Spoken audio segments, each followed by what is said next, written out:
नमो नमः। आप सभी का स्वागत है सेठ श्री सूरजमल तापड़िया संस्कृत आचार्य महाविद्यालय के ज्ञान विविधि यूट्यूब चैनल पर। विद्यार्थियों, मृक्षकटिकम प्रकरण हमारे चल रहा है। उस मृक्षकटिकम प्रकरण जो कि साहित्य द्वितीय पत्र है, उस साहित्य द्वितीय पत्र मृक्षकटिकम के बारे में हम लोग पढ़ रहे थे कि किस प्रकार से शकार जो है वसंत सेना का पीछा कर रहा है और अपनी मूर्खता का भी परिचय दे रहा है कि उसे शास्त्र ज्ञान नहीं है। तो उसी बात को हम पढ़ रहे थे कि किस प्रकार से शकार ने वसंत सेना का पीछा करते हुए अपने संवादों के द्वारा दर्शकों को ये बताया कि वो किस प्रकार से मूर्खता का अपना परिचय दे रहा है और किस प्रकार से क्रूर भी है कि एक वसंत सेना जो कि अपनी इच्छा से नहीं आना चाहती, उसको जबरदस्ती अपने वश में करना चाहता है। वसंत सेना नहीं आना चाहती, इसका कारण है कि वसंत सेना चारुदत्त से प्रेम करती है। देखिए, चारुदत्त से प्रेम करने का कारण, वसंत सेना जो है चारुदत्त से प्रेम करती है और वो गणिका परिस्थितिवश गणिका है कि उसकी माँ गणिका थी, इसलिए गणिका की पुत्री गणिका के रूप में हो गई। वो जो वैश्या कर्म था, उस वैश्य कर्म को वसंत सेना करती नहीं थी, लेकिन फिर भी वो उस कर्म से स्वतः ही जुड़ गई क्योंकि उसकी माँ वैसी थी। इसलिए माँ जो है वो गणिका का कार्य करती थी, इसलिए उनकी पुत्री जो है वसंत सेना वो भी उसी नाम सूचक से जानी जाती है। लेकिन ये जो गणिका है, वसंत सेना जो है वो चारुदत्त से प्रेम करती थी, न कि किसी धन के लोभ में किसी व्यक्ति से प्रेम का आभास करा सकती है। तो यहाँ पर अब वसंत सेना अपनी सखियों को बुला रही है। सखियों को उसने आवाज़ लगाई कि किसी प्रकार से कोई मुझे बचाने के लिए आ जाइए, या अपने सेविकाएं जो है उनको। देखिए, यहाँ पर दो शब्दों का प्रयोग किया गया है। दो शब्द आते हैं बार बार पात्रों में, एक मदनिका और एक रदनिका। तो मैं इन दोनों का आपको भेद बता देता हूँ। देखिए, जो मदनिका है, ये मदनिका वसंत सेना की दासी है। वसंत सेना की दासी है। और रजनिका जो है ये चारुदत्त की सेविका है। ये जो चारुदत्त है उसकी, चारुदत्त की सेविका, ठीक है। मदनिका जो है इसका प्रेमी है, उसका नाम है सर्विलिक। आगे उसका प्रसंग आएगा तब मैं उसके बारे में बताऊंगा।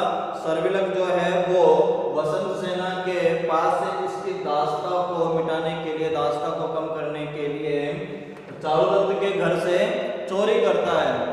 उसके बारे में मैं आपको बाद में बताऊंगा। संक्षेप में तो मैं आपको पहले या दूसरे भाग में मैं इसकी जब कथा वस्तु थी उसके मैं इनके बारे में बता चुका हूँ। अभी यहाँ पर इसने जिस प्रकार से इनका संबोधन किया, इसलिए मदनिका जो है वो वसंत सेना की दासी है और रदनिका जो है वो चारुदत्त की सेविका है। इसका पीछा, वसंत सेना का पीछा करने वाले तीन पात्र हैं यहाँ पर। एक शकार, विट और चेट। शकार जो कि पालक राजा का साला है, राजा पालक है,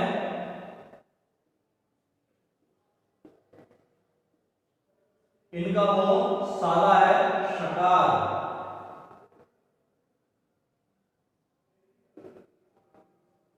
ठीक है। और इस शकार जो है, इस शकार के एक प्रकार से आप इसको, चेट जो है एक प्रकार से दासता स्वीकार करने वाला या सेवक रूप में, और विट जो है एक प्रकार का धूर्त व्यक्ति होता है, वो होता है विट।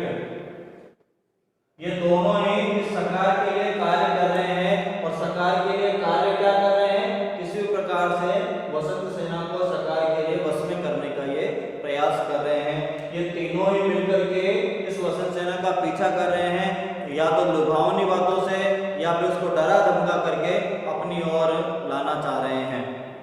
देखिए, जो पिछले भाग 7 में जो हम बात कर रहे थे उसी भाग को हम आगे कंटिन्यू कर रहे हैं।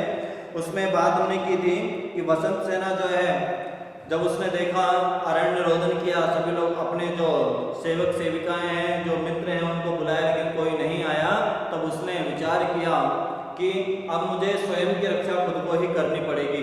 ऐसा सोच करके उसने सोचा कि, और सकार जो कह रहा है कि तुम बुलाओ जिसको भी बुलाना है, जो मैं देखता हूं कि कौन तुम्हारी रक्षा कर सकता है।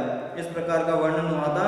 आगे सकार कह रहा है किम भीमसेनो जमदग्निपुत्रः कुन्तीसुतो वा दस्कंदरो वा एषोऽहं गृहीत्वा केशहस्ते दुःशासनस्य अनुकृतिं करोमि।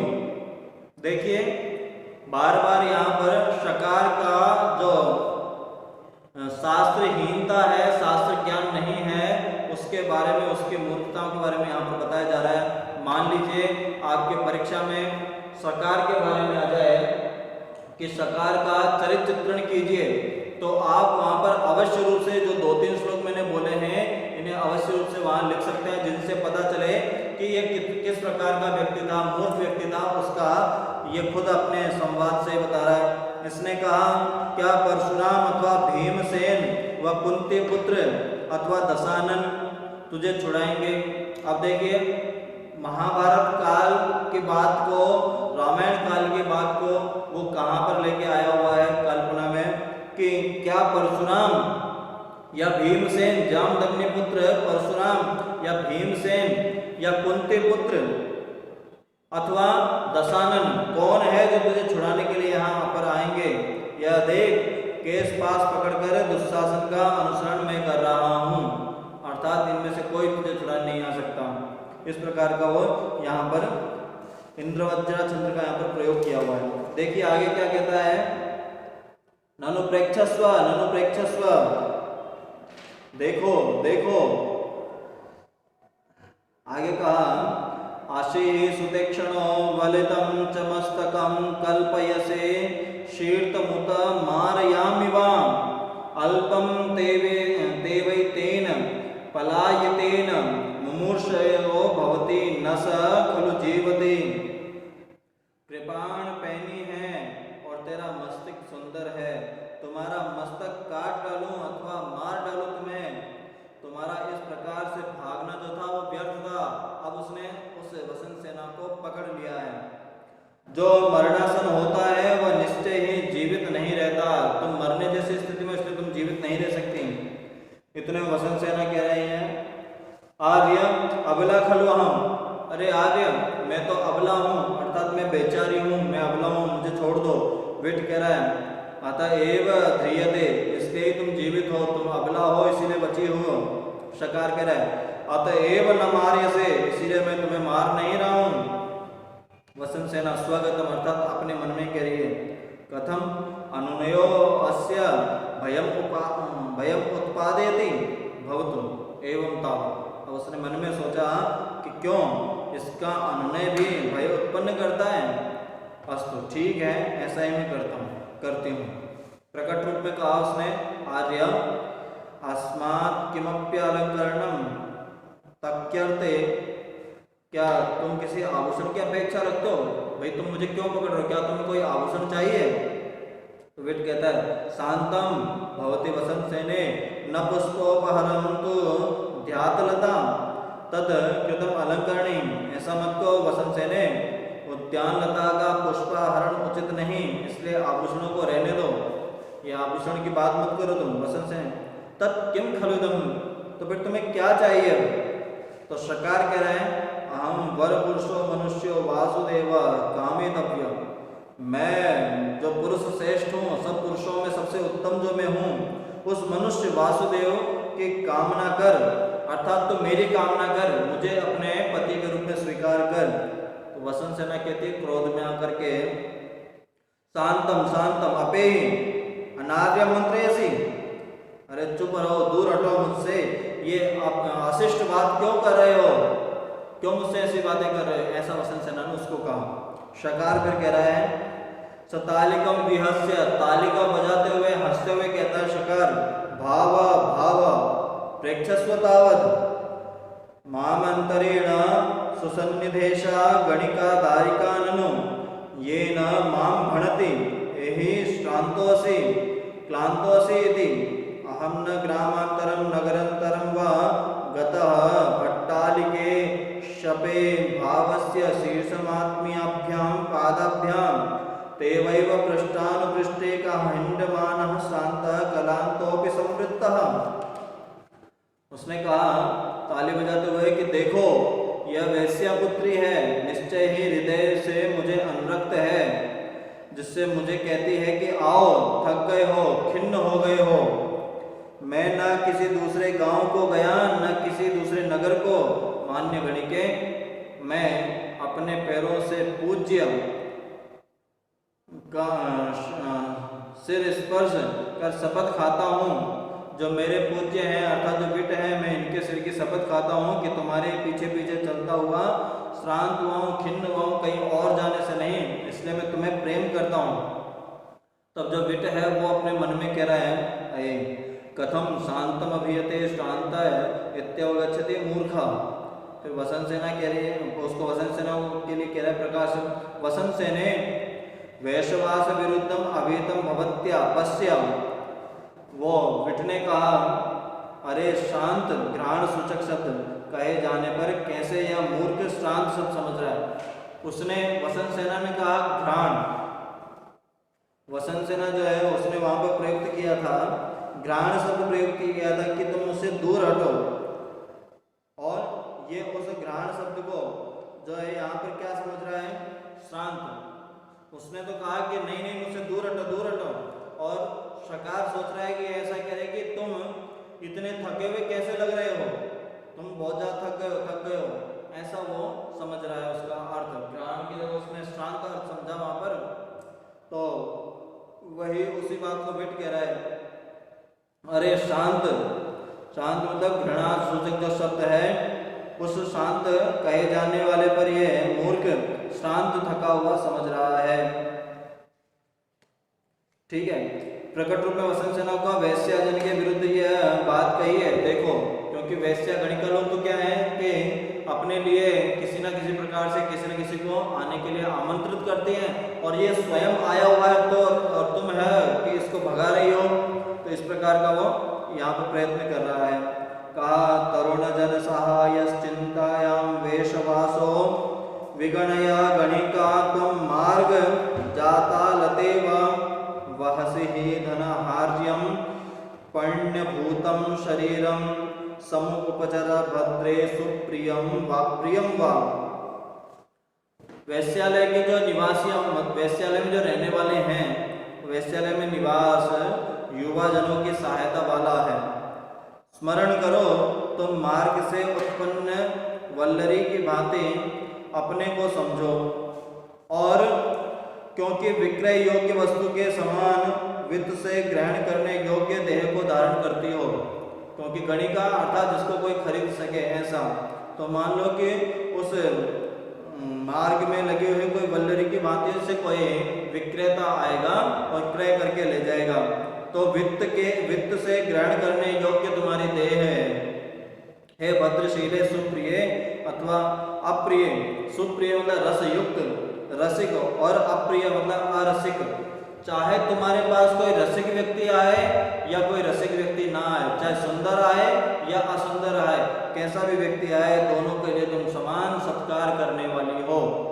चाहे चादर तो हो चाहे शकार हो, तुम्हारे लिए क्या फर्क पड़ता है, क्योंकि तुम तो हो गणिका, देह व्यापार करने वाले वेश्या, तो तुम्हारे लिए दोनों शब्द ही एक समान है। चाहे सुंदर हो, चाहे मित्र हो, चाहे दुर्जन हो, चाहे सज्जन दुर्जन का तुम्हें भेद नहीं करना, क्योंकि तुम्हारा काम है उन्हें प्रसन्न करना।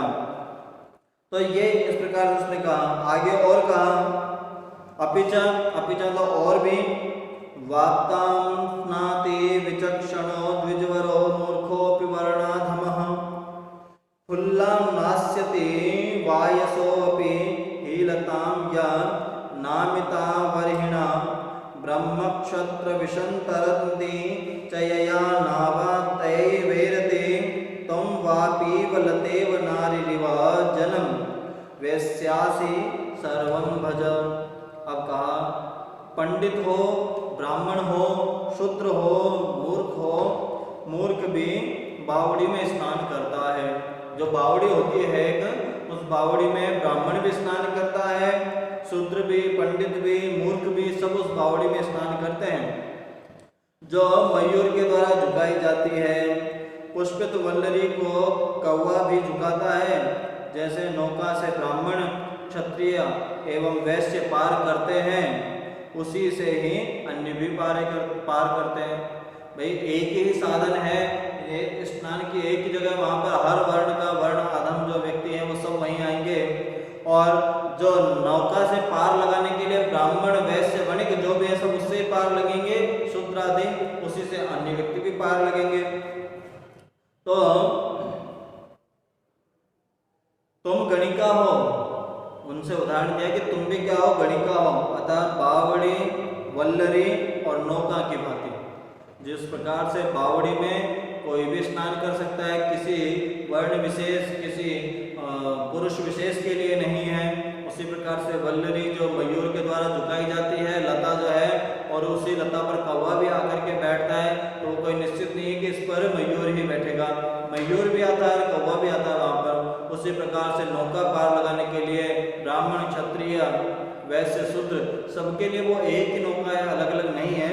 उसी प्रकार से हे गणिका तुम भी वो उन सबके समान ही जो तुम हो गणिका, अतः बावड़ी वल्लरी नौका की भांति सभी व्यक्तियों को तुम समान समझो, उनके साथ तुम्हें समान व्यवहार करना चाहिए। तब वसंत सेना कह रही है क्या, गुणः खलु अनुरागस्य कारणम न पुनर्बलात्कारम, गुण ही अनुराग का कारण होते हैं। प्रेम जो है, प्रेम का कारण क्या है, किसी न किसी गुण के द्वारा ही अनुराग आएगा। तो देखिए यहाँ पर इस उक्ति को पूछा जा सकता है कि गुणः खलु अनुरागस्य कारणम, किसने कहा, वसंत सेना ने कहा। तो गुण ही अनुराग का कारण है, बिना हेतु के कोई कार्य नहीं होता ना, तो अनुराग हुआ, उसका कारण क्या है, गुण। आपने किसी के गुण देखे, गुण देखने से आपको उससे प्रेम हुआ। न पुनर्बलात्कार, न कि किसी बलात् से, बलात् अर्थात किसी जबरदस्ती के द्वारा किसी को वश में नहीं किया जा सकता। अगर मैं इस प्रकार के गुणों से अगर अभिप्रेरित होती तो मैं स्वयं इससे प्रेम करती, लेकिन मैं किसके गुणों से, चारुदत्त के गुणों से अभिप्रेरित नहीं हूँ, इसलिए मैं इससे प्रेम कर रही हूँ, ऐसा उसका अर्थ मान लीजिए। शकार कह रहा है कि भाव भाव ऐसा गर्भदासी कामदेवायताम न्योत्यात्मान प्रवृत्ति तस्य दरिद्र चारुदत्तस्य अनुरक्ता न माम कामयते वामतः तस्य गृहं यथा तव मम च हस्तान्येषा परिभ्रशन्तिता तथा करोतु भावम्। अरे महानुभावों, यह जन्मदासी, जन्मदासी अर्थात जन्म से दासित्व जिसने स्वीकार किया, क्योंकि इसकी माँ दासी थी इसलिए। तो कामदेव के मंदिर उद्यान में जाने से, जो कामदेव का मंदिर है, जो उद्यान है, उसमें जाने से उस दरिद्र चारुदत्त से प्रेम करने लगी है, क्योंकि ये दासी है और ये उद्यान में जाती थी, मंदिर में जाती थी, तो ये वहाँ उस चारुदत्त को देख करके उसमें अनुरक्त ये हो चुकी है, इसलिए ये मुझे नहीं चाहती। और बाईं ओर उसका घर है, जो चारुदत्त का उसका घर वाम तरफ है, जिससे तुम्हारे और मेरे हाथ से निकल न पाए। आप ऐसा करें, आप इसको बचा करके रखें, क्योंकि मान लो कहीं ये भाग करके उस चारुदत्त के घर में ही ना पहुंच जाए। तो मूर्खता का परिचय इसने फिर दिया, स्वयं ने ही वसंत सेना को राह दिखा दी। वसंत सेना को नहीं पता था कि अंधेरा था, वसंत सेना को नहीं पता था कि बाईं ओर चारुदत्त का घर है, वहां पर जाकर मैं अपनी जान बचा लूं।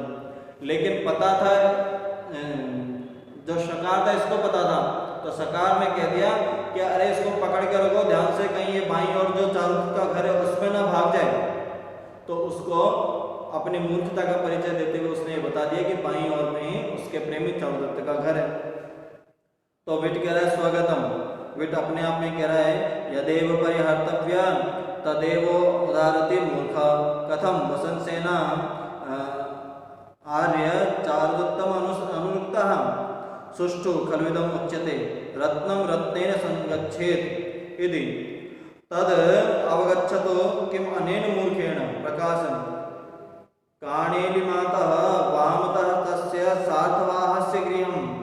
तब विट कह रहा है, विट जो है समझदार है, इसलिए वो पता भी चल रहा है कि ये मूर्ख किस प्रकार की बातें कर रहा है। तो विट अपने आप में स्वयं से ही कह रहा है, यह मूर्ख जो बात छोड़ने की थी, जो नहीं बताने की थी, वही बात को ये यहाँ पर बता रहा है। यदेवं परिहर्तव्यम, जो छिपाना था उसे तो यहाँ पर ये बता रहा है। फिर सोच रहा है क्या वसंत सेना आर्य चारुदत्त से प्रेम करती है, तो ये तो अच्छी बात है, क्योंकि वस्तुतः यह ठीक ही कहा गया है। कहावत है रत्नम रत्नम रत्नेन संगच्छति, जो रत्न होगा वो रत्न की संगति में ही जाएगा। रत्न की संगति रत्न से ही होती है, अर्थात कोई रत्न होगा तो दूसरे रत्न के पास ही अच्छा लगेगा। तो जाने दो इस मूर्ख से क्या प्रयोजन, तो हमें क्या अच्छी बात है वो चले जाए। फिर प्रकट रूप में कह रहा है काणिली पुत्र, व्यभिचारिणी के पुत्र, काणिली पुत्र जो यहाँ पर संबोधन किया गया ना, वो ये काणिली माता है जो प्रयुक्त किया गया है, ये प्रयुक्त किया गया है शकार के लिए। ठीक है, ये संबोधन किसके लिए है? शकार के लिए। ध्यान रखिएगा, शकार के लिए संबोधन किया गया है काणिली माता। काणिली माता का मतलब होता है व्यभिचारिणी के पुत्र। व्यभिचारिणी के पुत्र, काणिली माता शब्द प्रयोग किसके लिए गया? शकार के लिए प्रयोग किया गया। और कह रहा है कि बाईं ओर जो है वो उस बात को छिपाने के लिए कह रहा है कि बाईं ओर तो सार्थवाह जो चारुदत्त है उसका घर है, अर्थात उस बात को वापस परिपुष्टित कर रहा है। अब यहाँ पर देखिए चारुदत्त के लिए सार्थवाह शब्द का भी प्रयोग किया गया है। तो इन चीजों को आप ध्यान रखें कि कहाँ किस प्रकार के शब्दों का प्रयोग किया जा रहा है। आगे शकार कह रहा है अथ किम वाम हस्तस्य गृहम, वामस्तस्य गृहम, और क्या बाईं ओर तो उसका घर है। तो वसंत सेना अंदर ही अंदर मन में सोच रही है आश्चर्यम वामतः तस्य गृहम अस्ति अपराधस्य अपि दुर्जनेन अपकृतम येन प्रिय संगमम प्रापितः। तो ये तो बढ़िया है, आश्चर्य है, बाईं ओर उसका घर है। सच तो यह है कि अपराध करते हुए भी दुष्ट ने उपकार कर दिया। अपराध कर रहा था कि मुझे सता रहा था, मुझे परेशान कर रहा था, फिर भी इसने उपकार क्या कर दिया कि मुझे यहाँ पर सुझा दिया, एक सुझाव दे दिया कि ये पास में ही अपने उसके प्रेमी का घर है। तो इसने दुष्ट होते हुए भी मेरे ऊपर उपकार किया, जिसने प्रिय समागम को प्राप्त कराया, अर्थात मेरे प्रियतम के साथ मेरा समागम हो जाएगा इसके इस बात से। तो इसके बाद में जो है शकार कह रहा है भाव भाव बलियसी खलवंधकारे मामश्न राशि प्रविष्टस्य मसे गुटिका दृश्यमानेव प्रनष्टा वसंत सेना। वो कह रहा है कि अरे गहन अंधकार में उड़द के ढेर में प्रविष्ट हुई जो स्याही है ना, उसकी भांति वसंत सेना तिरोहित हो गई, मतलब अंधकार में लुप्त हो गई। देखो कहाँ गई, वो गायब हो गई यहाँ से। विट कह रहा है अहो बलवान अंधकार, अरे ये अंधकार बड़ा बलवान है, क्योंकि आलोक विशाला में सहसा तिमिर प्रवेश विंचना उन्मिलितापि दृष्टि निमिलित एवं अंधकारेण। ये जो अंधकार है ये बड़ा बलवान है, क्यों? प्रकाश से में विस्तृत मेरी दृष्टि अकस्मात अंधकार में प्रविष्ट होने से आच्छन्न हो गई है। अनावृत भी मेरे, जिन पर कोई आवृत नहीं है ऐसे, और नेत्र भी अंधकार से मानो आवृत कर दिए हैं, मतलब मेरी आंखें खुली हुई हैं लेकिन इस अंधकार के मानो कि वो आंखें भी बंद हो गई हो, ऐसा अंधकार मुझे दिख रहा है। आगे कहा लिम्पतीव तमोंगानि वर्षित वांजनम नभ असुत पुरुष सेवेन दृष्टि विफलाम गता। अंधकार अंगों का लेपन कर रहा है, विलेपन कर रहा है, अर्थात अंधकार के कारण कुछ नहीं दिख रहा है। आकाश मानो कज्जल की बारिश कर रहा है, मानिए कि जैसे आकाश से काजल बरस रहा हो, और नेत्र दुर्जन की सेवा में से सदृश निष्फल हो रहे हो। इस सकार दुर्जन की सेवा में जो है ये नेत्र जो है निष्फल हो रहे हैं, अर्थात किसी प्रकार का कार्य नहीं कर पा रहे हैं। तो इस तरह से यहाँ पर वार्तालाप चल रहा है। देखिए नाटक प्रकरण आदि में क्या है, संवादात्मक प्रकृति होती है, एक दूसरे के संवाद से ही बात की जाती है। तो यहाँ पर एक नाटकीय रूप जो है वही प्रस्तुत किया गया है कि एक दूसरे से संवाद करते हुए उस घटनाक्रम को आगे बढ़ाया जा रहा है। तो इसी के बारे में हम आगे पढ़ेंगे अब शकार और इनके बारे में कि वो जो वसंत सेना है वो तो जाकर के छिप गई चारुदत्त के घर में, और ये तीनों जो हैं उसे ढूंढ रहे हैं। तो इनके बारे में आगे हम अगले भाग में पढ़ेंगे कि आगे क्या हुआ, वसंत सेना इन्हें मिल पाई या नहीं मिल पाई, वसंत सेना को सरकार ने जबरदस्ती पकड़ा या वसंत सेना चारुदत्त के घर में छिप गई, चारुदत्त के घर में छिपी तो वसंत सेना चारुदत्त को मिल पाई या नहीं मिल पाई। इन प्रश्नों की जिज्ञासा को शांत करने के लिए हम अगले भाग में पढ़ेंगे। आज के लिए इतना ही, धन्यवाद।